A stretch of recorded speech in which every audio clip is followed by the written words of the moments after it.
happier traveling light. There's one thing that's right wherever I go. That's where I am.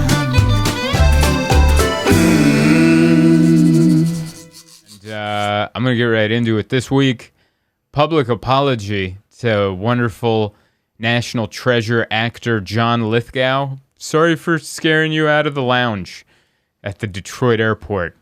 I apologize. I was 2 whiskeys deep. Did you know the drinks are free at the lounge? Which is a whole other issue over there. Every time I see a TikTok video where there's trashed people, I'm like, how'd you get that hammered at the airport? And then now I know they just have lounge access where they don't charge you and they'll just keep giving it to you. But yeah, this is what happened. I had a layover at the Detroit airport, flying back home, and I'm at the Sky Lounge, lounging it up. I'm new to it, so I show up early, and I'm sitting there, second whiskey deep. Here comes John Lithgow, who at the moment I just knew he was famous, but I didn't know who he was exactly. And he sat down next to me for all of 5 to 7 seconds. I think he saw how much I was staring at him, and he left. Like, as soon, he didn't even get to unruffle his, like, blazer.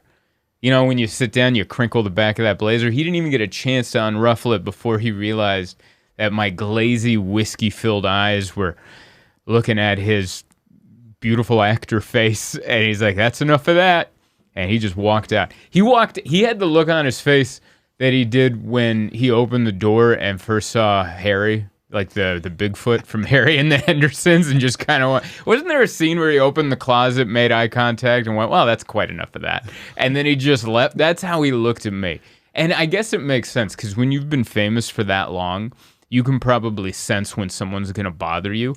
And I was going to bother him. I was definitely going to bother him. I can already tell you how I was going to bother him. First, I was going to mistake him for Charles Grodin and tell him that I loved the movie Beethoven. And that it made me want a St. Bernard. And I loved that that was the first movie that showed when you punch someone in the face, you can hurt your hand. Because he punched the evil veterinarian in the face and went, I think I broke my hand. That's a different actor. That's Charles Grodin. That's not John Lithgow, who has done a million things. And then after he left, I was trying to realize who he was, and I tried to Google him, and I didn't know what to put into Google. I was like, tall British actor. He's not British, by the way. I found that out after my 5th Google search. I think I confused him with John Cleese, and I confused him with Charles Grodin, until finally I'm like, the dad from Harry and the Hendersons. And I looked that up. I'm like, John Lithgow, that SOB. So I apologize, John. I'm so sorry that I scared you away. I just get very starey when it comes to celebrities. I remember once in West Hollywood, there was a restaurant next to the Improv, and I went in to have lunch, and I scared off, who's the big-headed guy from Entourage, the actor, Ari Gold? Jeremy Piven? Jeremy Piven. He came in. By the way, huge head on Jeremy Piven. Yeah. And he's like he's shorter than me. I'm 5'9". He's like maybe 5'6". Well, not to quote from Entourage itself, but bigger the head, bigger the star. That's a famous line from that show. Huge. And, he's kind of fun. Didn't he get Me Too'd, old Jeremy Piven? I don't know if he got Me Too, but he definitely there was some sort of like weird stuff that prevented him. But he just got like a big award at Cannes, I think. He did. For a movie he just did. So okay. Maybe that means he'll stop doing stand-up. Please. Jeremy Piven, listen, I don't know if you doing stand-up was in retaliation to me scaring you out of that restaurant because I stared at you while you ate carrots. You had a weird dish. You had carrots on kale. And I just remember staring at you. It was a small restaurant. Because you're famous, all right? You're famous. I'm a regular person. And I'm going to stare at you.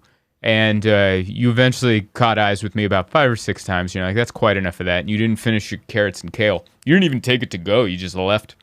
And I'd like to apologize to John Lithgow. Jeremy Piven, if you quit doing comedy, I'll apologize to you. I honestly don't care that you do comedy, but you might be taking a weekend that maybe I could get. So get out of here. Great actor, though.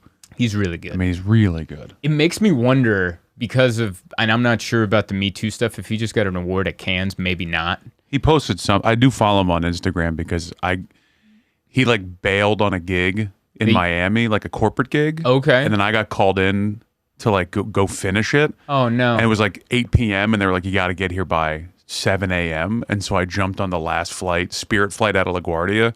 Wow. Got down there, and then I hit him up. I was like, hey, man, I'm here to close out your gig, because he stayed in the hotel at the Fontainebleau. And then I was trying, we were chatting back and forth. I was like, hey, I'm a comic. Do you want to get a beer or something? And he couldn't. He was like, nah, I don't know, whatever. But why couldn't he do the gig? I mean, I could tell you why if you want to know. I would love to know. This is what we want to know. Why couldn't Jeremy? This is all speculation. Yeah. So this is all for entertainment purposes. From what I understand, because he was supposed to like MC at like do stand up and then MC like the awards or something the next day, or MC like whatever. Yeah. He did the stand up the night before, and he was like, nah, I don't feel like doing the MC stuff. And they're like, well, that's Part of the deal. gig. It's a 2-3 day gig. He was like, nah. And they were like, well, we don't have anybody. And so then you came into the MC, the award show plus part. stand up also. It was like a 2-parter thing. So it was like MC. That's why he dropped out. Stand up, MC, and then stand up. And then Right. I came in and did the MC and then the stand up at the end. That's exactly why he dropped out, because he did all his material night one. Hilarious. And, no, it is. It was 20 minutes. So if That's he did, it, dude. Like, how much? Listen, this is no knock on Jeremy Piven, amazing actor, but when you transition into comedy and you're doing a corporate gigs have to suck, even if you're famous. they're pure hell. Yeah. Yeah. Even if you're famous, like, just so you know, if you don't do comedy, if you have an hour of material, when you're at a corporate gig or on a cruise ship or at a college, you have about 40 minutes of material, because you are saying it so fast and some of the stuff is eating it so hard that your 60 minutes becomes 40 because of the pace you're throwing it out of your face. And so if Jeremy Piven, actor who pivots to stand-up, did 20 minutes night one and decides to not do the rest of the weekend, that means he thought he had an hour, and it whittled down to 20 minutes, and he's like, well, I'm done. I don't want to do this anymore, and I don't blame him. It is nice to know that you're number 2 in the list behind Jeremy Piven. I don't know where I was in the list, but I was the one that could get to Miami. So whatever that is. You were the Zach Wilson to Aaron Rodgers blowing out his Achilles Hilarious. and sitting down. That's pretty much what Jeremy Piven did. He sat down in the hotel, and then you had to come in with your headband and figure out how to MC and do some stand-up at this corporate. So he won something at the Venice Film Festival. What was it? Recently. It doesn't say, for Better World Fund and whatever. I don't know what it is. Charity. But what an award. He's always been nice to me. I've bumped into him in the city a couple times. Okay. You know? All right, so if he's pleasant, I'll take it back. Keep doing stand-up. Who knows what let's not get crazy, but he seemed like a sweet guy. I don't know anything about him outside of in the real world, but Right. It's always weird when those, like, because there are some stand-ups that I don't know if they are stand-ups, but they definitely do stand-up now. Like, you know, Jay Farrow? Mm-hmm. Is he a traditional stand-up? I think so, because He he is? always came from live performance doing impressions and stand-up. I don't know if he was like a long-term Stand-up and then comedian, went to SNL. but I think that's a live performance type of art. Okay, because I had to follow him at Gotham like a couple weeks ago, and it was my first taste of, like, moving to New York and having to go on after someone. Like, he's not the most famous person in the New York scene that you might have to follow. Obviously, he's not like having to follow Chappelle or Seinfeld or Right. Gaffigan or somebody, but like it was the first time I had to like go up after, and he crushed so hard. And I was like, all right, this is my moment to have to go on after this person who's notoriety, and he's dressed like a rapper and he looks cool. Yeah, but some about famous people, they just shine. I don't know what kind of lotion they have, but Charles, I almost called him Charles Grodin again. John Lithgow glowed. That man has to be 80. He glowed. President Biden doesn't have that kind of lotion, and he's the president of the free world. John Lithgow glowed. Jeremy Piven with his giant bowling ball head eating carrots and kale glowed. They glow like pregnant women. It's amazing, but they're not pregnant. They're just famous. Who else? Every famous person I've ever seen, they just have this perfect skin, like no issues, and they're just at the airport. I saw D.L. Hughley once at the airport. He was dressed like a pirate at LAX at 5 a.m. for some reason. Feather in his cap. Yeah. He had a giant dumb hat, and he hired the same stylist, I think, and just went, what does Johnny Depp wear? Give me that. And so he was just, but it was 5 a.m. We're on the same flight headed to Dallas or something. And glowed. How do these famous people? I think that's why we stare. Well, I was telling my wife this after she knows that I stare at the famous, and she's like, "What is the psychology behind that?" And I was trying to think about it, and I was like, "Well, it's kind of like when you see someone you went to high school with, and you see them out in public, and you're like, oh, I know that person,' and then you make the decision." And you remember your relationship with that person in high school, and then you make the decision of, do I go say hi, or do I pretend I don't know this person? And then you make that call, and then you go for it. Seeing a famous person is kind of like seeing a person you know because they're on your TV, and then you're like, oh, I know that guy. But then you remember, oh, they don't know who I am. I just watched them. And so you just have that moment where you're like, I know that person, but I don't have a reason to talk to him. But then you go, should I talk to him? Should I get a picture? Should I say hello? Should I say I loved him in Beethoven and embarrass myself because he wasn't in the movie Beethoven? And you kind of do that back and forth. And then now, just talking that out, I realize it had nothing to do with any of that. It's because they have shiny, glowy skin. And they look like they're from another planet because they kind of are, because they're famous. He's so funny is that Charles Grodin now looks like... Biden? Does kind of look like Lithgow. Oh, he does? See? But not...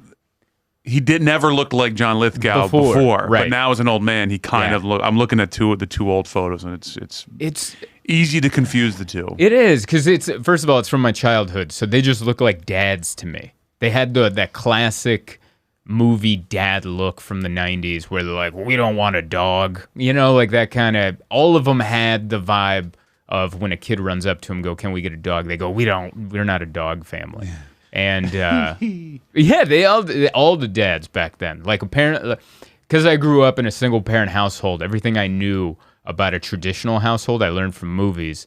And I learned dad comes home, mom's on the kid's side all the time, and dads suck. And they'll like punch a mean vet eventually, but that's after they've disappointed the kids many times, and they never want dogs, and they're always sad when grandma visits. That's kind of what I learned from watching 90s family movies. I love it. Yeah, and if you're a kid, you can learn karate and beat up adults. Remember Three Ninjas? Oh, God, Three Ninjas kick back. Who were you? Which Three Ninja were you? I like the middle one, the edgy one. Because they all broke them down much like the Ninja Turtles. There'd be a leader like Leonardo, and then there might have been a science one like Donatello, but with the three ninjas, they had the leader, Rocky, which was pretty much Leonardo. Then they had the middle edgy one, which was like Raphael. Colt was his name. And then they had Michelangelo, who was Tum Tum. I was Tum Tum. Yes. Yeah. Just ate snacks. He's always had a Twizzler hanging out of his mouth. Yeah. Kid had a vibe to him. He's like the Jerome Bettis of ninjas, where he's like, you're like, that guy's not a professional athlete, and then he's got quick feet, and and he kicks as much ass as the rest of the kids. But there was a big push for, I think, karate classes in the 90s, because I definitely took karate in the 90s, all because of Jean-Claude Van Damme, Three Ninjas, Surfing Ninjas. I like that you went from Three Ninjas, Kickback, and Bloodsport were the two. You did grow up in a single-parent household, didn't you? Nobody watched. My mom is Hungarian. She doesn't know what rated R means. I watched. I think I've said this before, but it's worth repeating.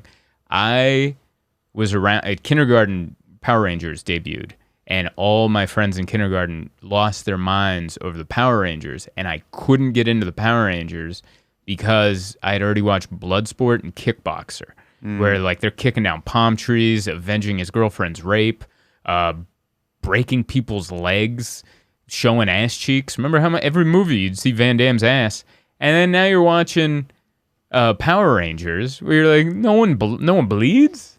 Like, this is lame, dude. You guys need to watch Bloodsport. But for some reason, I was into Three Ninjas. Three Ninjas, I felt was more. There's that scene where the kid dunked. That was like my dream. Do you remember that? In one of the early scenes of Three Ninjas, the main leader's playing a bully in basketball, one-on-one. And it flies from half court. Yes. Yeah. Dunks like Jordan from the foul line. Yeah. And everyone's like, whoa. And I'm like, maybe I could do that one day. Yeah. I think Three Ninjas Kickback or Three Ninjas also taught you that it might have been the first time I was like, oh, you can kick someone in the balls? Do you remember that? Yes. The doll they had, and the eyes lit up red when he kicked his nuts? Yeah, that was a good time. That movie also showed, or that you could also be kicked in the balls. Like, woo! Yes, we are in trouble here, guys. And it was also one of the first multicultural movies where they showed you can be 3 white kids but have a Japanese grandfather for some reason. Remember that? And you're like, well, and they never explained how that happened because the mom was also not Japanese. And Was you're the like, dad? Nobody was Japanese except for the grandfather. Yeah, that's I think she might have been. I think the mother was, I guess, adopted. I think was the backstory. That's pretty progressive. To adopt the other I way. like that. Yeah. Yeah. Adopt the other way, especially for '92. Like I'm sure Tipper Gore or somebody was up in arms about it. Tipper Gore. I don't know. Wasn't she the one that was like mad at rap music back in the day? Probably. And then she came up with the parental advisory sticker. Oh, was it? Yeah, and then Two Life Crew, everyone used it to their advantage, and then they were like, "Yeah, we'll just sell more records because we'll say this isn't allowed."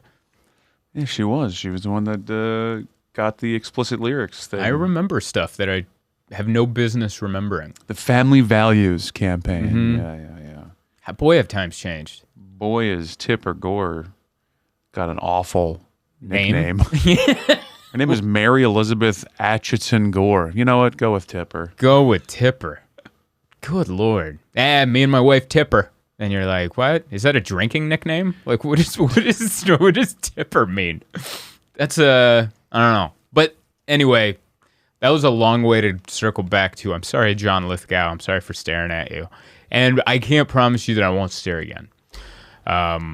Which also, congrats to you for not flying private and just flying on a regular commercial Hanging flight. out at the Delta Lounge. Hanging out at the Delta Lounge, which I'm new to, and I love the Delta Lounge. Are you new because of a credit card? Or Yes. which credit? Can I ask? Yeah, I got the purple Amex Reserve, but I also I've been told that I didn't have to do this, but I incorporated. So Yeah. now I'm Zoltan Comedy Incorporated, and then I got the Reserve card. There's rumors now. I don't want to burst your bubble. Oh, no. But I just saw this the other day because I'm a platinum card holder. Okay. That they're going to start limiting the number of visits you can have with the Amex cards.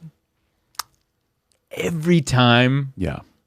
I make it to the next level in my career, they move the goalposts. It's because there's too many people. They made it too true. accessible of a card. It's true. When I was at the Detroit airport, I had to go to the third lounge. It's too packed. First one was full. Second one I couldn't find, but my app said it was full. And then the third one was very busy, but I was able to get in and find a seat. Hopefully you took the tram and you didn't walk it. No, I walked.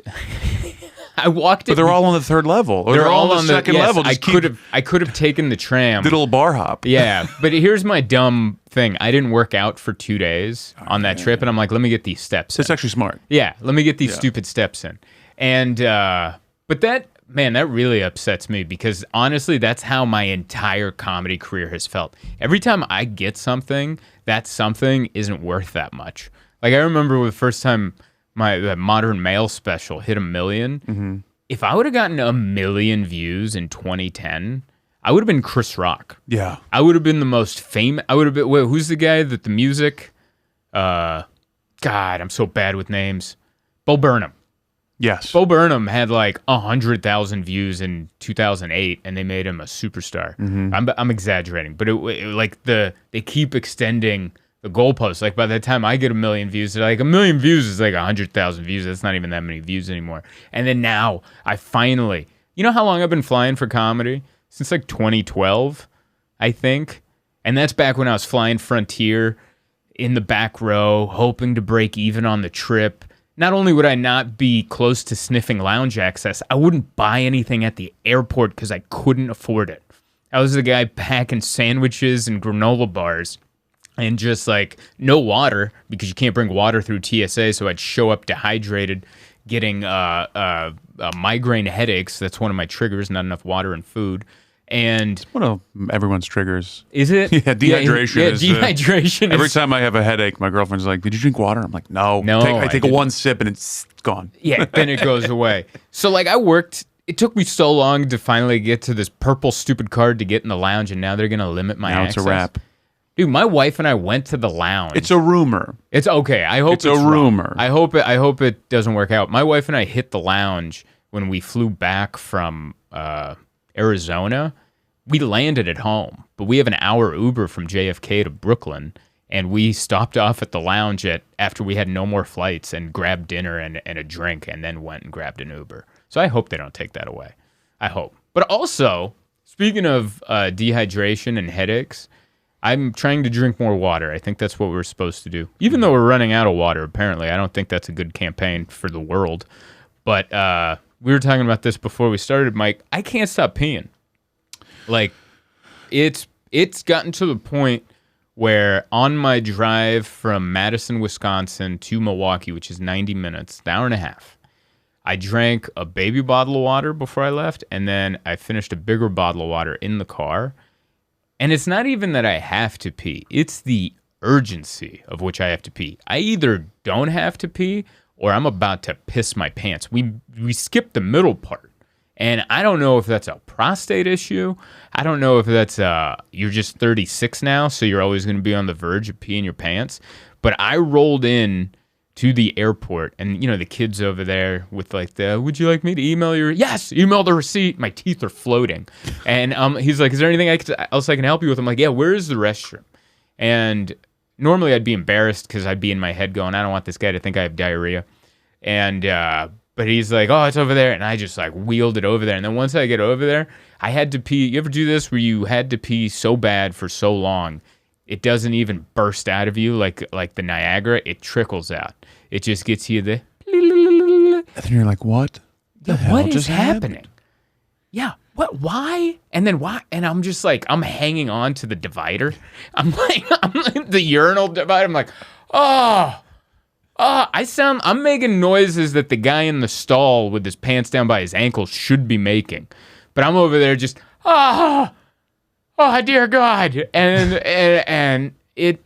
If this is what the reason it scares me is if this is me at 36 and we live to, I don't know, be lucky enough to be 70, 80, 90. Doubt it. Yeah. I don't have the genetics for it. There's a scene from Zoolander, Jerry Stiller's.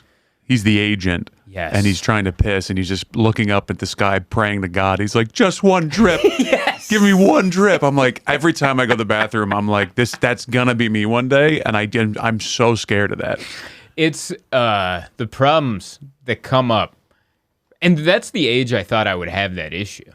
But apparently it starts at 36. And so it's either I have to piss myself, or I think I'm done peeing, and then I put my pants on, then I go to leave. And then you're like, oh, how about like 3 drops just flow out of the tip of your pee-pee, just to put a nice little quarter-sized piss stain right on your pants. I used to have a joke where I'd be like, I sit down to pee now. But it's not because I'm lazy. It's because I know the second I'm done peeing, I'm going to have to pee a little more. So I just grab a seat and ride it out. I think it's that's easier so than smart. just standing there. It is. It's less embarrassing. Yeah, it's easier than standing there and then like reaching under and then just pushing on your prostate to get those last couple drops in. That's what I do. I saw a guy, I was at jury duty. I saw a guy piss like that, and I was like, what's he doing? And I realized, oh, he's pushing on his prostate. He reached into his gooch and just started pushing? Yeah, I know. Honestly, I don't know why I was watching this closely. I think I was next in line. All the urinals were full, and this guy with a suit, he was taller. And I noticed he was pissing, and then I just noticed he was going like this. So imagine seeing from behind. I can tell he's like under his nuts pushing up. And I was like, oh, is that how you make sure you get the driblets out? And so ever since then, I started doing that. But every once in a while, I still... I didn't have this written in the notes. if we're totally honest, to talk about my enlarged prostate or whatever. Is this how you met John Lithgow? Was he the guy? Yeah. You and I were looking at each other. I'm like, you know what? There's something about John and me where I think you and I have the same prostate issues, and I feel like now's the time to talk about it. That's why he walked away from you, because you just kept saying, hey, Charles, what are you pushing up under your nuts there, bud? Like, well, I guess he's going to leave. See you, pal. I guess I scared off John Lithgow with my prostate issues. But that was, I don't know, that was a lot of my trip. Like I even, I mentioned exercise as far as why I walked so much at the Detroit airport. I had a goal. I always have a goal to work out every day. And I flew into Milwaukee. I had 2 shows at Shank Hall. I worked out the day I came in, which is good. Worked out the next day, which is great. And then Saturday, I went to go work out, but I had 3 things go wrong, so I just quit. Do you have like a 3 things rule?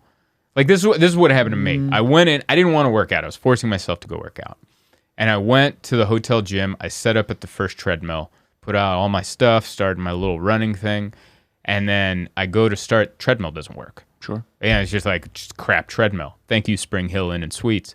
And you're like, okay, that's strike one. Like that's a mental strike one.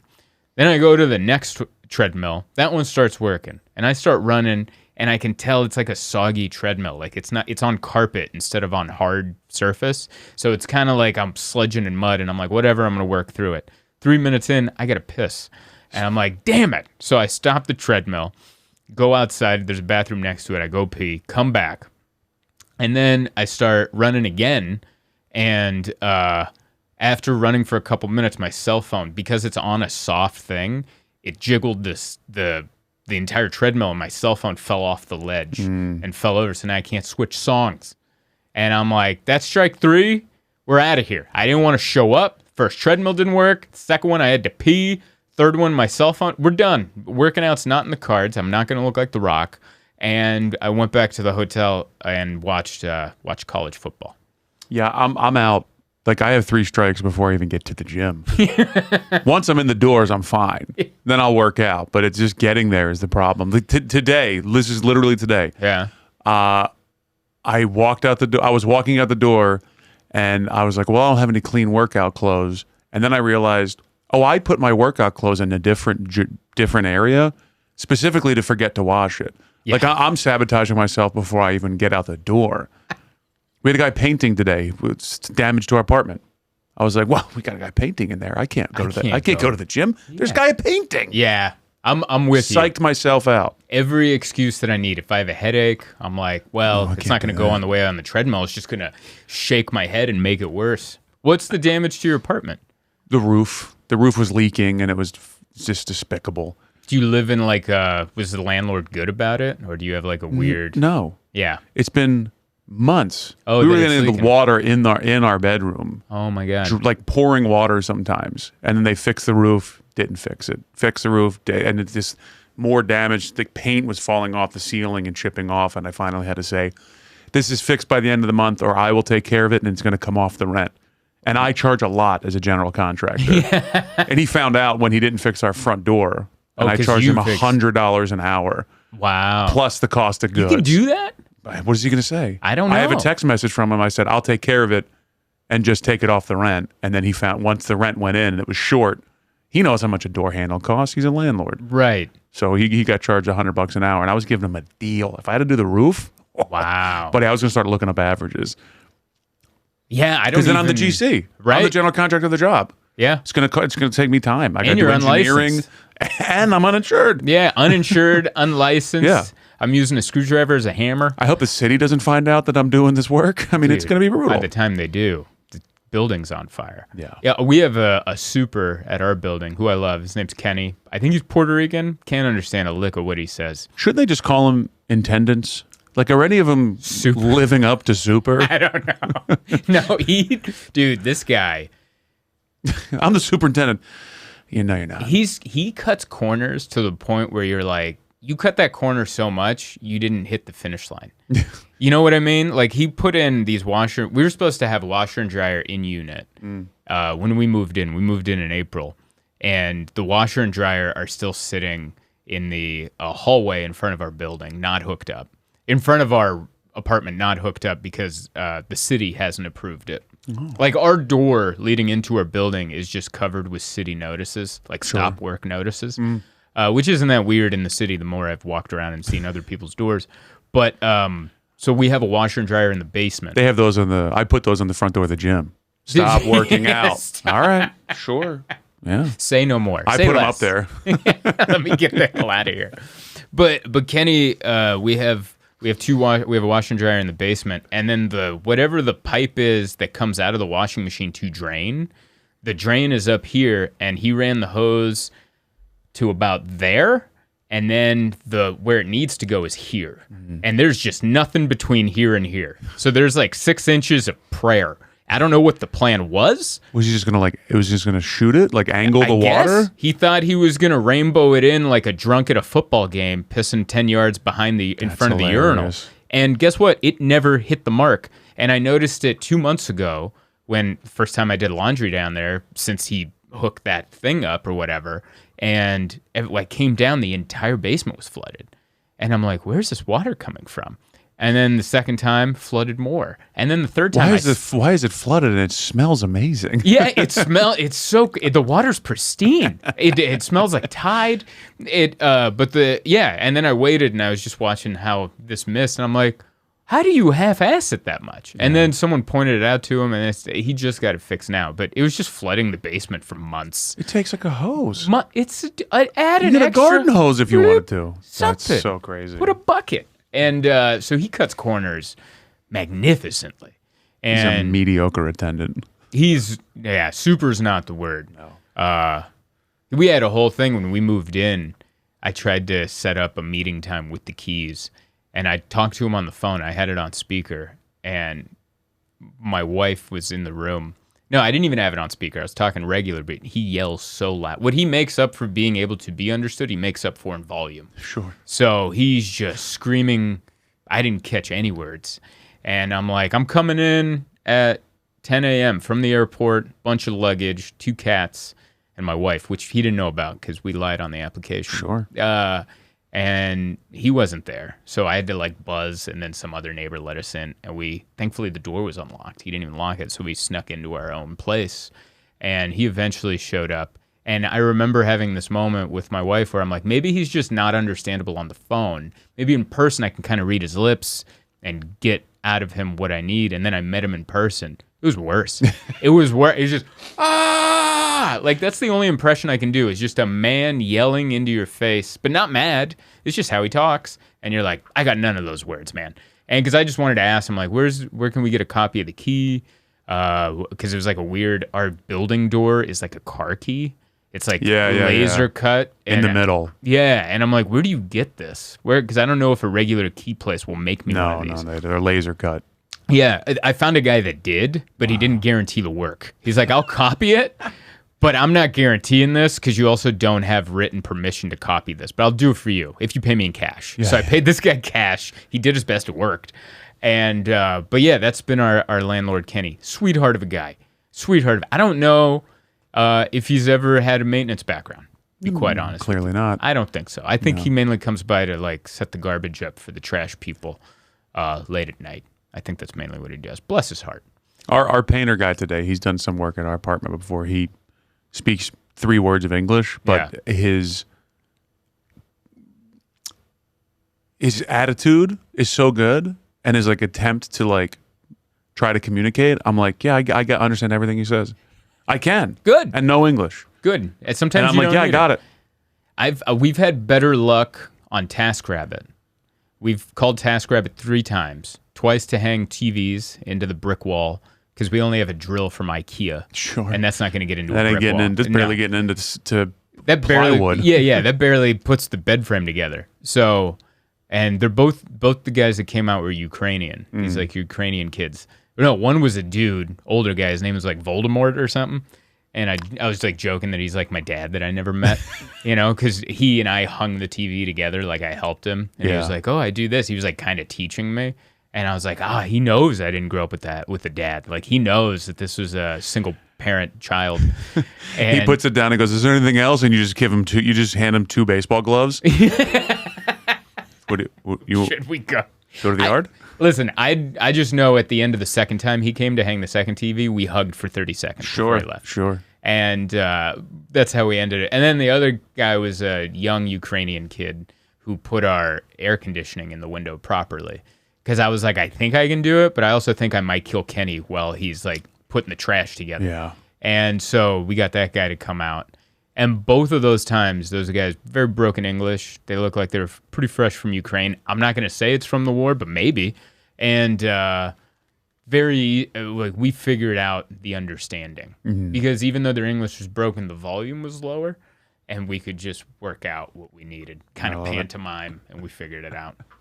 I don't know. Sometimes the yelling is really interesting. I grew up with I don't know if I call him a stepdad, but my brother's dad is El Salvadorian, and he's a very soft-spoken person in person. Not very, but a soft-spoken person. Then you get him on a telephone, and it's like he's yelling bomb-like codes, like password codes to the president. And you're just like, why are you yelling? And he's like, well, it's a telephone. This is how you talk on a telephone. So it makes me wonder if it's like a Latin thing. It's a telephone. Yes, it's a telephone. Yeah, it's a yellow phone. To get all dad jokey There we about go. it. Bing bang. Hey, now we're cooking. Comedy. Mark Normand. It's a microphone. We're cooking. But yeah, it's definitely an experience in our building. It's been a very New York experience where we thought we wanted to live in a pre-war building with high ceilings, crown molding from the 20s. And then you get in there and you realize, oh, if you live like that, you will have every insect you've ever heard of, many you've never seen on National Geographic come out of the baseboards. And then you'll be like, what the hell is that? I don't even know if I can kill that. It's all the words make sense for the wrong reasons once you get in. Yeah. Pre-war. Ooh, which war? Yes. Yeah. 1920s. What? Yeah. Nobody was alive back then. How did this building survive? I don't know. The building out-survived every human you've ever known in your entire life. And I'm living here? And I'm living. I think we're breathing. We think the dust in the air. We have 2 purifiers in our apartment because my wife's very sensitive to dirty air. She didn't grow up in the trailer park like I did. She grew up in civilization. And so we have 2 purifiers, and there's so much dust in the air that it's like, I think it's flaring up her eczema on her hands. Jesus Christ. And we're pretty sure it's the apartment because every time we go travel together and stay at a hotel or something, beep, goes away.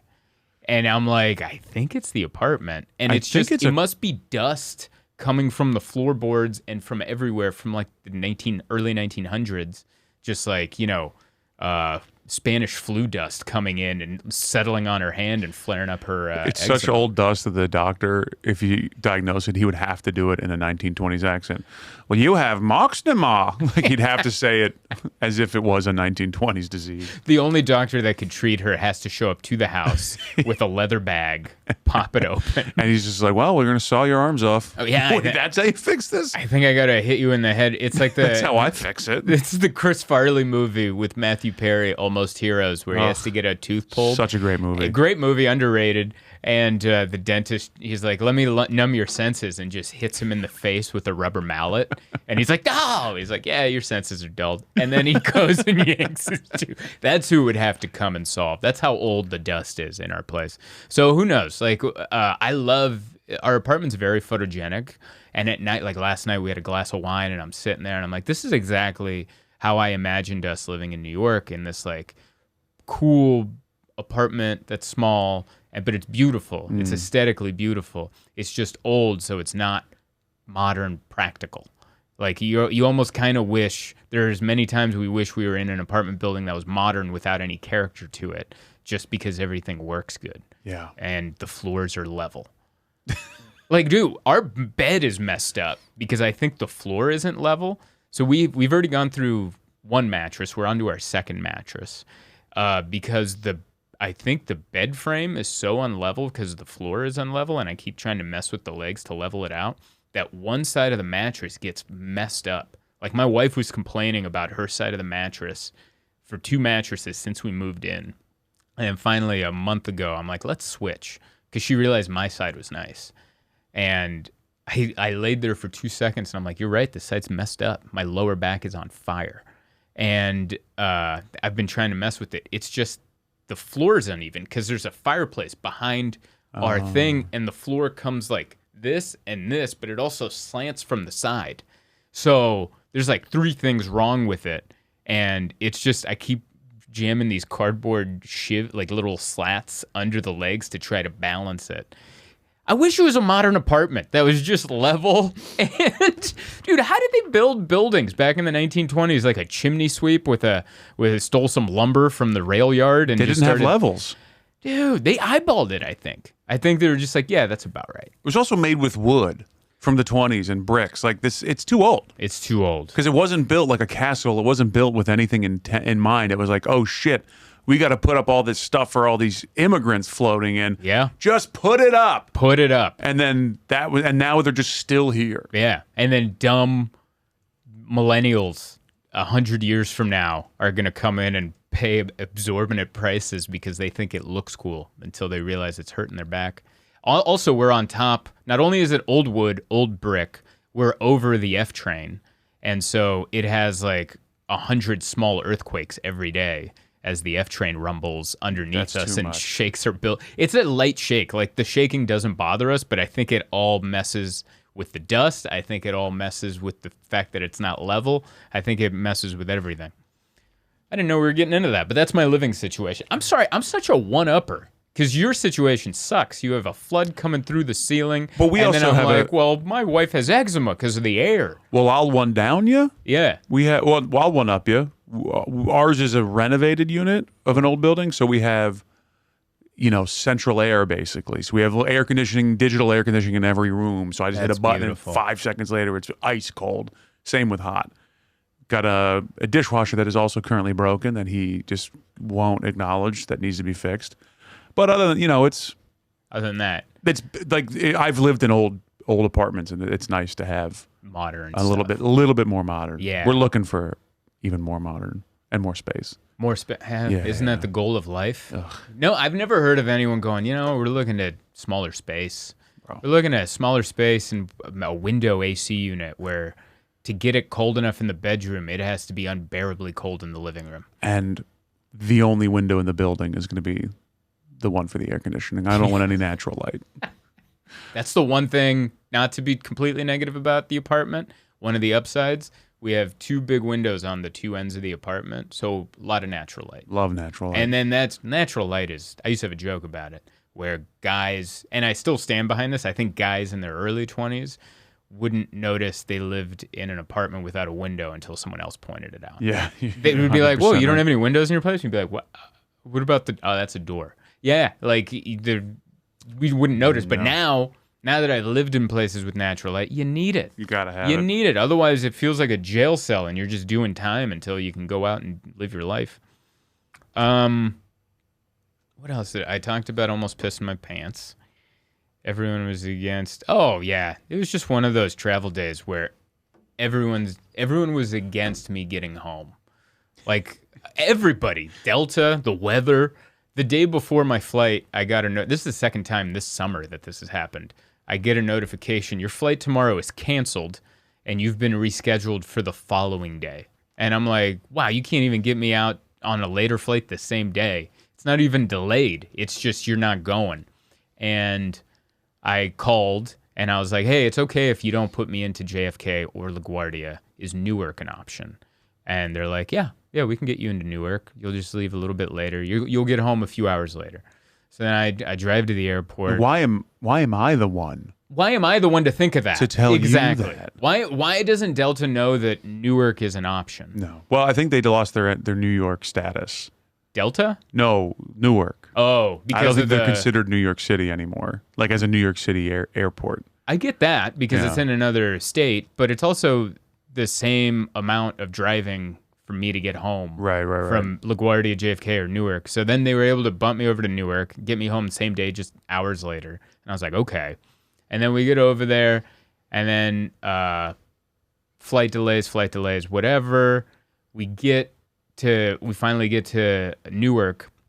We go to get off the plane, and you know those weird security doors where they open, you walk in, they close behind you, and then they let you out. Second set, yeah. Yeah. That thing was broken. So I show up, it's malfunctioning. And I show up, there's like 100 people waiting to go through these 4 doors. And there's like employees there. I guess the sensor wasn't working, and everyone's being let in 4 at a time, and it would close. So it took forever to get out. Jesus. Then I call my Lyft, and the Lyft Uber pickup area was slammed. No one's moving, but none of the cars are Lyfts or Ubers. They're all people picking up other people that aren't waiting on the other side because that side's packed.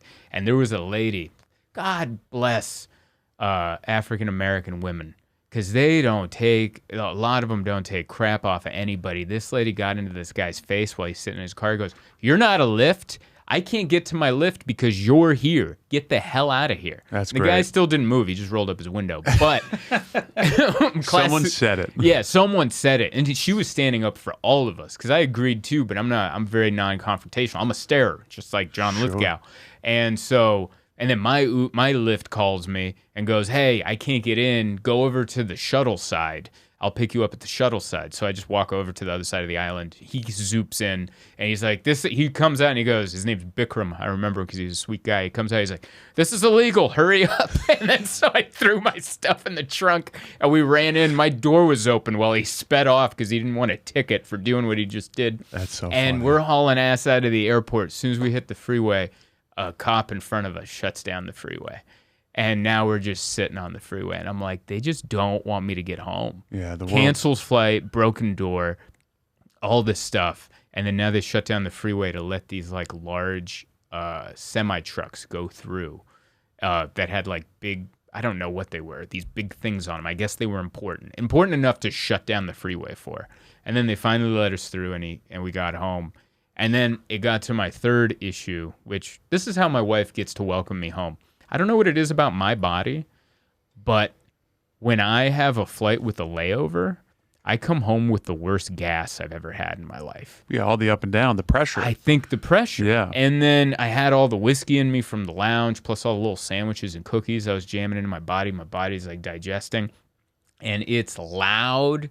And so like my wife comes in to hug me. Oh, I miss you. And then just burn like a foghorn in a moonless winter night. And then she's like, seriously? I'm like, I was holding that because I didn't want to upset Bikram on the lift ride. I was holding that. She's like, thanks for saving that for me. And then I just farted for the next 4 hours until we finally went to bed. That's a lot. That's a lot of farting. Yeah. Between my urine issue and my gas issue, when we go up and down, I really need to get health insurance this next open season. Next time they open it up, I'm going to get health insurance. I'm going to figure out my blood pressure. I'm going to figure out my pissing. And then I'm going to figure out my gas.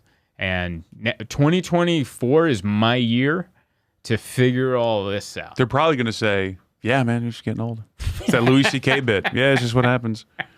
Have you ever had an Uber take you to an airport before it was legal for Ubers to go to airports? Yes. I did that once. I don't know where the hell I was, but the lady was like, we got to like really sneak in there. And we came up with the plan that I was going to give her a hug when I left. As if she was my auntie or my mom or something, so that it looked like she was dropping me off as a friend. And we embraced, and it was really nice. And she was like, thank you for doing that, because I could have lost my Lyft privileges. Right, yeah. She could have been kicked off Lyft. She could have gotten a ticket that was probably more than whatever she got paid to take you. Yeah. I kind of wish that was still the rule. I would love to see a situation where you see all these cars pull up and people just hugging strangers. I think it would put you in a better state of mind to go into the airport, and there'd be less people yelling at gate agents for canceled flights. So you're like, nah, I'm good. I just hugged a stranger. I just love to see how far you'd have to go. Like, they figured out the hugging, so now we have to open mouth kiss. Yeah. All right. You got to kiss like the Zoltan and Bikram just fingering each other. Have a good flight. Zoltan and Bikram kissing like that soldier that came back. You know, the famous photo. I dip him. And, and I'm like, thank you for the ride. 5 stars. I'll put the tip on the app. Dad. You just mouth kissed your father? Yeah. I'm Hungarian. Anyway, that's been the show for this week. Thank you for listening, downloading, sharing, subscribing, whatever you do to listen. Go to zoltancomedy.com. See me live. And ciao, everybody. See you later. Trekking heavy or traveling light, there's one thing that's right wherever I go.